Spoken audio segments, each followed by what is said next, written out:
So I'm a dad who loves a challenge and been running my business for the last 8 years. In this video, I am going to start brainstorming just off the cuff. We'll dive deep into some sort of subject that I come up with off the top of my head, and I'll show you exactly what I would do if I was starting from scratch. And let's see what happens or comes out the other side. So let's see what happens. So let's go. The very first thing I might do is look at my interests. I'll then see what skills I have that I could turn into a business or try find some sort of problem to solve in a market I am interested in. So these are the three things that I have in mind when I'm looking at a new business. Just for today's one, so what are my interests? So sports, specifically golf, rugby, tennis, squash, running, ultra running, basically all sports. So I like all sports, but these are the general ones that I do and follow. What else? Other interests do I have? I have more on a personal side. I love to be a dad. I love helping others. What other interests do I have? Well, when you're a dad, you don't get a lot of time to explore other interests. I like poker, I like pool, I like coffee, weight training, learning new things. Lots of different interests, and I could go on and on and on, but we're probably just going to pick one out of here. And because I was a former professional rugby player, maybe we could start with rugby. So I was a pro, so that may give me an advantage because I could basically create something that solves a problem for me. So in rugby, what ideas come to my head? Ideas come to my head right now. So I could do what a lot of people do. I could train people for rugby, create a blog around training to be a pro. So I actually did this a few years ago. I created a blog, a rugby specific blog. I ended up selling the blog to a US based company because I had a few articles that ranked number one for different SEO terms, one being rugby goal kicking. I don't think it ranks number one anymore, but you could probably have a look and find it somewhere. It was quite a few years ago. So that's sort of training people. That's going down the path of being a coach. We could coach coaches with less experience than us. We could drill down a little bit further and we could coach junior coaches or for young kids. We could say, let's go back to this one over here, weight training for rugby specific. So I know Nick Gill, the All Blacks rugby trainer, actually does this, so Rugby Ready. And I know them over there. It's a really good program. Also, the guys like Sam Warburton has his own weight training program. So there's definitely a market for this, an online training program. However, I'm not sure I want to go down that area. Let's look at something a little bit different and go for problems. So what problems can I come up with off the top of my head being, if I was thinking from a rugby point of view, what problems did I have? So wet training gear, after match training gear, smelling. Not sure if there's a business in that, but perhaps something making it smell better. Often afterwards, I'd forget my bag at the club and my boots would be muddy and stink. what's the word, stink out everything. This was a problem if I'd stay at the club later and have a couple of pints or something with the guys, and I'd forget my bag, or I'd go out into town and I'd forget my bag. Things would start to smell when you came to pick it up on a Tuesday. What other problems? So in terms of gear, boots, the sprigs hurt my feet on hard ground. Sprigs, spelled that wrong, sprigs.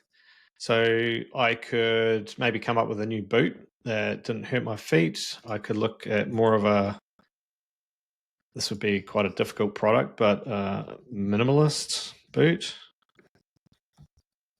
or specific type of boot. Maybe because I have a bit of experience in, well, minimalist. Minimal, we'll just say minimal. Minimalist. That looks better. Minimalist. So I could come up with some type of boot. What other problems did I have? What I might do is, if I can't think of any myself, I might go onto Google, go into Reddit forums, rugby groups, and search for any problems. Now, I'm not trying to solve this straight away, but perhaps I'm going to go online and have a look at a few different things and see if there's any patterns, any problems that I like.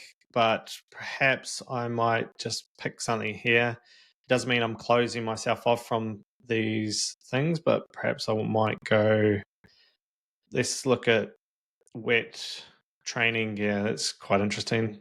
Boots, bags. Okay, what sort of products? Let's look at products first. And we could say a bag, maybe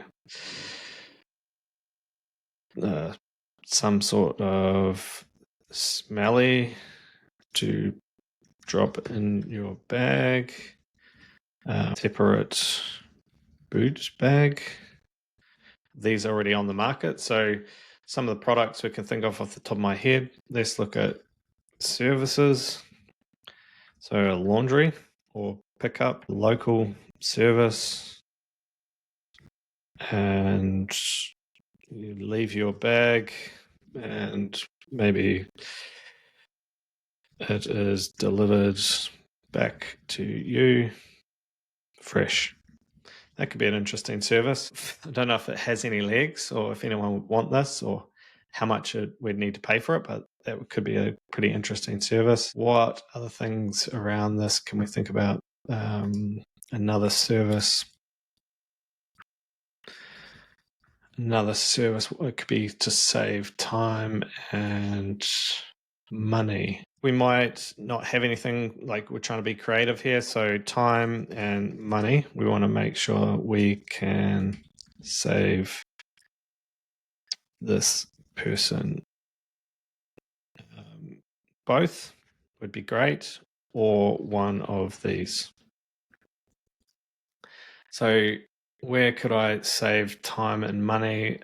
Or that could be service based, or we could go down the product. So right now, I like this one. This is pretty interesting. I never even thought this would come into my head. But smelly bag drop, maybe something around a bag. So let's go down the product route. I normally like to go for service based because you can charge high ticket, but in this case, probably high ticket for rugby players around laundry might be actually low ticket, and you'd need to have a look at costs and stuff. So let's dive a little bit more into the product specific. So let's look at the smelling thing. A tablet to drop in. We could make the bag washable. We could have a backpack specific to rugby. So backpack for rugby. This is something that I did actually look into a few years ago, And I thought, why isn't there a specific bag for rugby? There are some, but they're just not that great. So some sort of smelly tablet to drop in your bag, that could be good. A bag washable. So let's just expand on that one. Okay, what does it do? What problem does it solve? Go for a washable laundry bag. So you can drop your gear in and then take out of your bag and put straight into wash. There's probably some of these around, but maybe they're not specific to rugby, and we could angle it that way. This could be a low ticket product that we sell. It could be part of a bigger bag. So if we're going for the backpack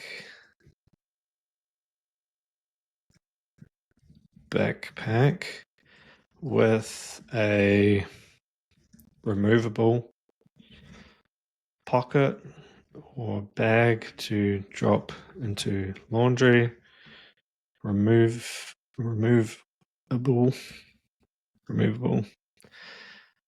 Okay, so we're starting to get somewhere in terms of a product, a backpack without, or with, not without, with a removable pocket or bag.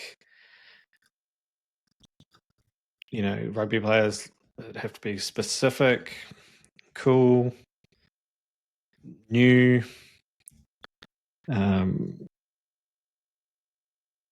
Looking at the market, who might want this.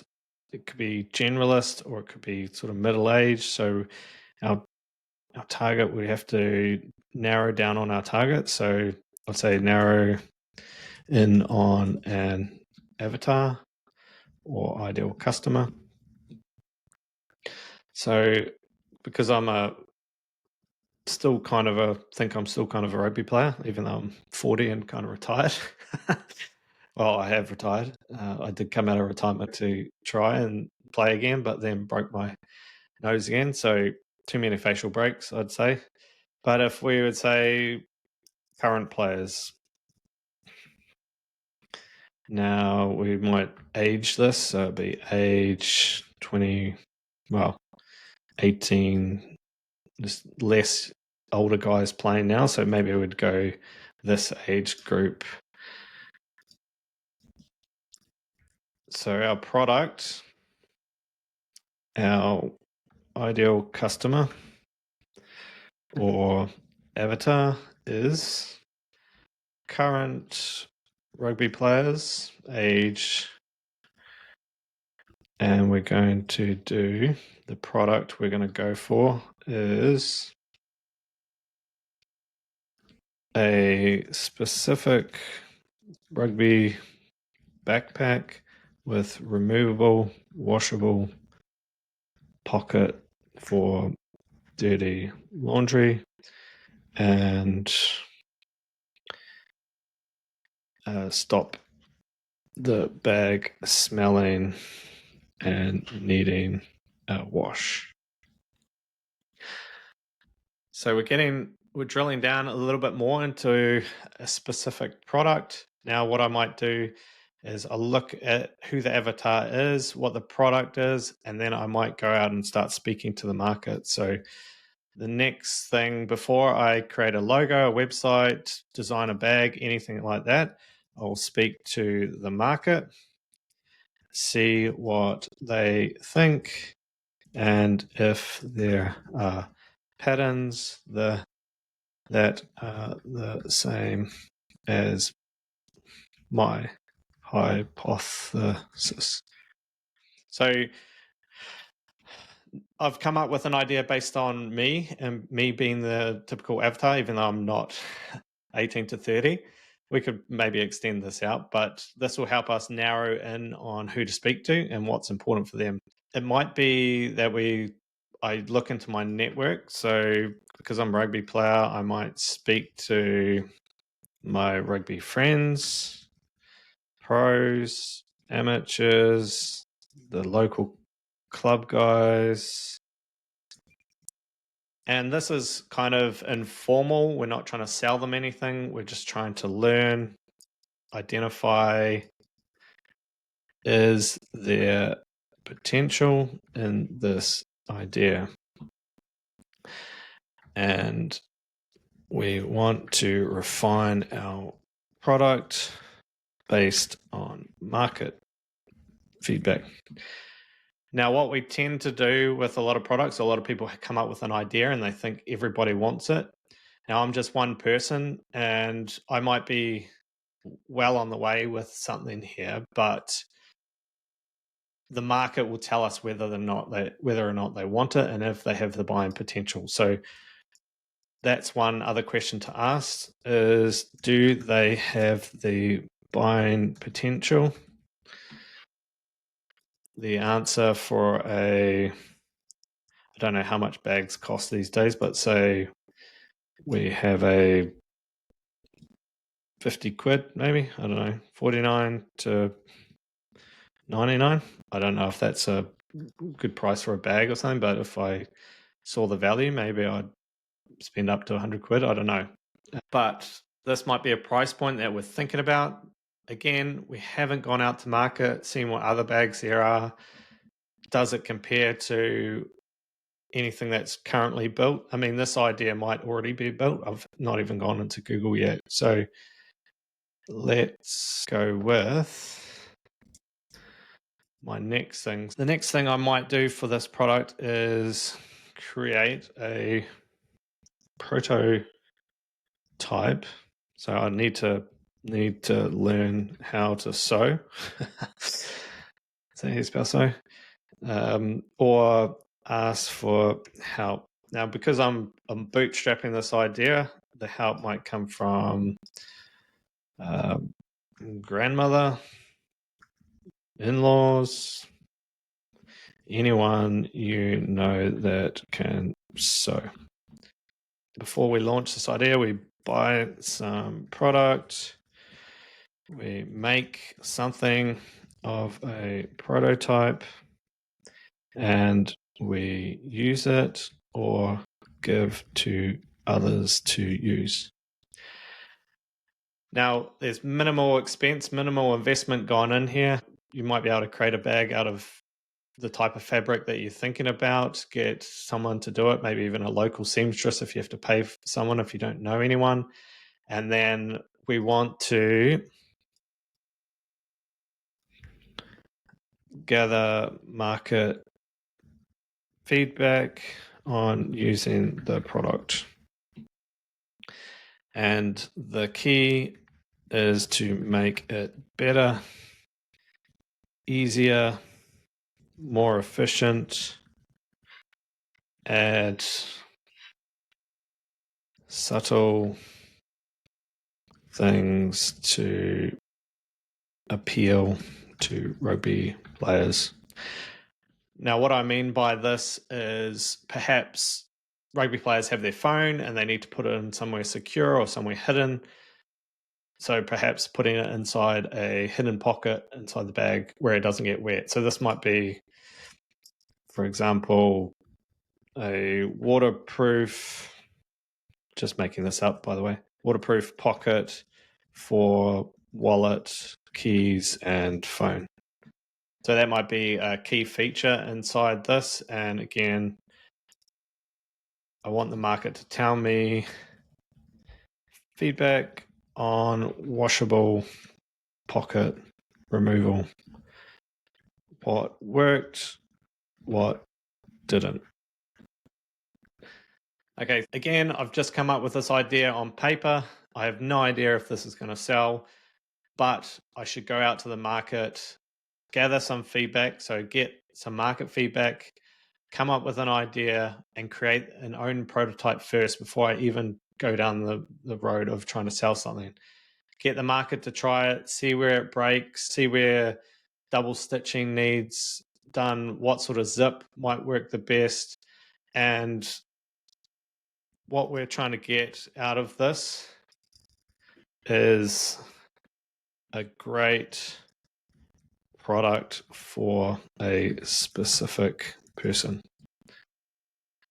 Okay, so a great product will sell itself, and some good marketing alongside it will sell itself, and then it will continue to sell, and your customers will love it, and they'll continue to recommend it to others. And if we make it stand out and great for a specific person, that person will happily recommend it to others and also do a testimonial, some sort of review, and also put more back into our marketing. So where have we got to? Just to recap, so we've got a product idea for a specific person and a prototype. Okay, so what's next after this? So I might do a small batch, and actually I won't even try to do that first. I would try to sell the idea first. So I'd go out to the market, maybe go back to the people that I spoke to, any of my friends, pros, amateurs, local rugby club guys, and I would try and sell them the bag first before I actually make it. So I might put some incentive to buy now, and the ultimate validator is an exchange of money. You can give some sort of guarantee if you want to, because you haven't made it yet, but this would also help the selling process. You could say something like, if the bag doesn't come to market, then I'll give you back the money, for example. This would be the whole idea to validate the product. And validation is when we have 3 people pay you.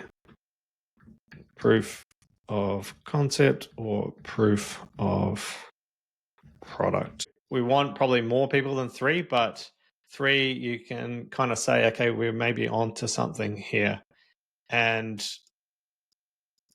the idea behind pre-selling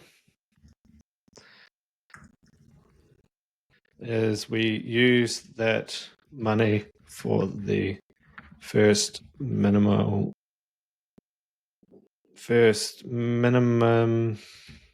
order quantity order.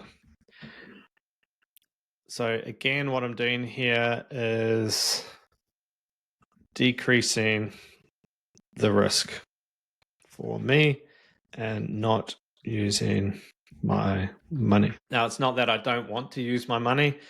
It's just that I'm trying to decrease the risk. And if I'm bootstrapping this, I'm just going to basically use other people's money. Now, this whole time, you might be thinking, where is the logo, name, and website, graphics, marketing? Oh, graphics. This whole time, I have done none of this, yet I'm probably much closer to a workable product and being able to sell something before creating all this. Like, I don't need a name, I don't need a website, I don't need graphics, I don't need any marketing. I'm not running any paid ads, I'm not spending any money on any of this. The name is irrelevant. What I'm doing is getting a great product that solves a problem for a specific person and seeing if I can sell it first. The name actually could come from the people that initially use it. So I'm not too worried about that. And again, if you want to take this idea forward, please do take it and create it. I cannot create every business idea that I come up with. I come up with quite a lot. And I still don't even know if this one has any legs or not. I haven't done the work. So if you want to take this idea, go for it. If you're getting it made offshore, say in China or something, there's probably some sort of order quantity to consider. and quality assurance. You don't want to just get cheap and nasty, and you probably want to find a good provider, or you spend a little more on someone local. So it might be a bit more expensive to use somebody local, or you could maybe look for actually an agent. There might be some sort of agent here in the UK. I'm based in the UK, even though I'm Kiwi. But again, I haven't wasted any time. What I have done is idea and speed follows, success follows speed. That's what I was trying to say. Success follows speed. So if I was to try and sell this product and get a bit of traction, I would create a prototype, start using it, gather market feedback, and continue to reiterate the product, get it better, make it more efficient, put subtle things in there that make it even better. Waterproof, washable pocket, something that's specific for a rugby person. And then I'll make it really cool if I was aimed at, say, this age group. Then the next thing I might do is try and sell it. I'm not sure if this is profitable. Obviously, we have to look into the cost per product. But if I was to go out to market and have a look at what the bags cost, then maybe it might be fair. I'm not sure. But we would go create it, get a prototype, make it awesome, and then I would try and sell it before I actually made it. So again, hopefully this was helpful. If it was, drop me a comment below. Take this idea if you want to go for it, and I'll probably buy it. But yeah, if I can help in any way, helping you get clear on your idea, how to validate it, please drop me a comment and I'll happily do it.